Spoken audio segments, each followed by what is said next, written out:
Parliament లో ఏర్పాటు చేసిన రాజదండంపై రాజకీయాలు వేడెక్కాయి. పార్లమెంట్ హౌస్ లో స్పీకర్ సీటుకు సమీపంలో ఏర్పాటు చేసిన రాజదండాన్ని తొలగించాలని ప్రతిపక్షాలు డిమాండ్ చేస్తున్నాయి. సమాజ్వాదీ పార్టీ సెంగోల్ ను రాచరికానికి చిహ్నంగా పేర్కొన్నారు. ఆ సెంగోల్ ని తొలగించి దాని స్థానంలో రాజ్యాంగాన్ని ఏర్పాటు చేయాలని డిమాండ్ చేసింది. రాజ్యాంగం ముఖ్యమని, అది ప్రజాస్వామ్యానికి ప్రతీక అని సమాజ్వాదీ పార్టీ రాజ్యసభ ఎంపీ ఆర్కే చౌదరి అన్నారు. సమాజ్వాదీ పార్టీ అధినేత ఎంపీ అఖిలేష్ రాజదండాన్ని స్థాపించినప్పుడు ప్రధానమంత్రి దాని ముందు వంగి నమస్కరించారు. రాజదండాన్ని నీతి నిజాయితీగా పార్లమెంట్ సాగాలని ఉంచారు. కానీ ప్రతిపక్ష పార్టీలపై సస్పెండ్ చేయడం లాంటివి జరుగుతున్నాయని, అందుకే మా ఎంపీలు బహుశా అలా అంటున్నారని నేను భావిస్తున్నానని అన్నారు. 2023లో ప్రధాని మోదీ నేతృత్వంలోని బీజేపీ ప్రభుత్వం పార్లమెంట్ లో సెంగోల్ ను ఏర్పాటు చేసింది. సెంగోల్ అంటే రాయల్ రాడ్.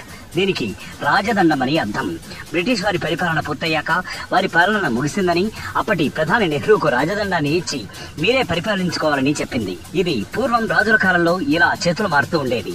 అయితే నెహ్రూ ఈ ఆచారాన్ని కొనసాగించలేదు. రాచరిక వ్యవస్థను అంతం చేయడం ద్వారా దేశం స్వతంత్రమైంది. దేశాన్ని రాజదండంతో నడుపుతుందా లేదా రాజ్యాంగం ద్వారా నడుపుతుందా? రాజ్యాంగాన్ని కాపాడేందుకు సెంగోల్ ను పార్లమెంట్ నుంచి తొలగించాలని డిమాండ్ చేస్తున్నారని ఆర్కే చౌదరి అన్నారు.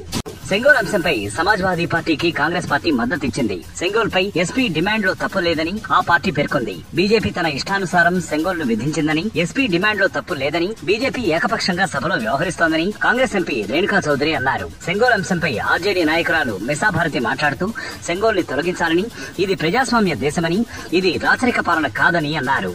సెంగోల్ ను మ్యూజియం లో పెట్టాలన్నారు. దీనికి దీటుగా ఇండియా కూటమిలో ఎంతమంది గెలవడంతో వాళ్ల మనసులు కలవరపడ్డాయని బీజేపీ ఎంపీ రవికిషన్ అన్నారు. రాజముద్ర రచ్చ ఇప్పట్లో తేలేటట్లు కనిపించడం లేదు.